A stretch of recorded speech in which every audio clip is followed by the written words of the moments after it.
2022년 우리 사회 주요 이슈를 미리 진단하고 전망해보는 신년대 예측. 첫 시간으로 70일도 남지 않은 대선을 살펴봅니다. 여야 간 첨예한 진영 대결 속에서 승자를 결정하는 건 어느 때보다도 두터워진 중도층, 부동층을 누가 잡느냐라는 분석이 나옵니다. 그 이유를 우종환 기자가 6개월에 걸친 MBN 여론조사 결과를 바탕으로 분석해봤습니다. 온라인에서 화제가 된 그림입니다. 어느 후보에게도 마음이 가지 않는 중도층의 생각을 보여주는 단면입니다. MBN 여론조사 결과를 보면 최근 중도층에서 지지 후보를 고르지 못하겠다는 응답이 20%대에서 30%대 후반으로 늘어났습니다.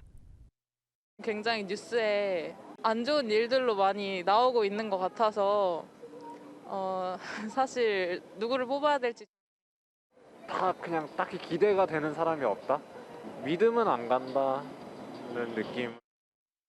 그렇다면 왜 중도층이 승부를 결정할까? MBN은 시민들에게 지금 지지하고 있는 후보를 바꿀 생각이 있는지 물어봤습니다.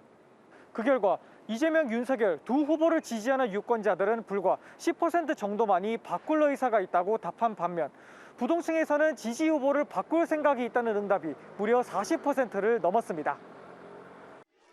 마음을 바꿀 가능성이 작은 지지자보다는 흔들리는 중도층을 공략해야 이긴다는 계산이 나오는 겁니다.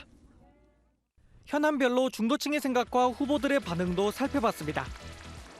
부동산 세금을 두고 중도층에서 세금을 줄여야 한다는 여론이 강화 여론보다 3배 가까이 높게 나오자 이재명 더불어민주당 후보는 현 정부의 기조를 뒤집는 제스처를 취했습니다. 수요 통제에 집중하니까 시장이 좀 왜곡된 측면들이 있습니다. 그래서 지금부터는 이제 시장을 존중하고 또 세금이라고 하는 것은 누군가를 제재하고 억압하기 위해서가 아니라 대장동 특검이 지지부진한 이유로는 중도층에서 이 후보 책임론이 윤석열 국민의힘 후보 책임론보다 2배 가까이 나타나는데 윤 후보는 이를 공략하고 있는 모습입니다.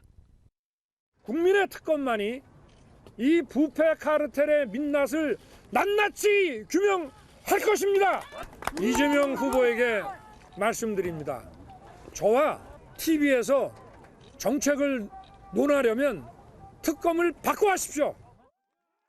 현재 두 후보의 지지율 흐름을 보면 이 후보 상승세, 윤 후보 하락세로 관측되는데 중도층 여론의 흐름과 일치하고 있습니다.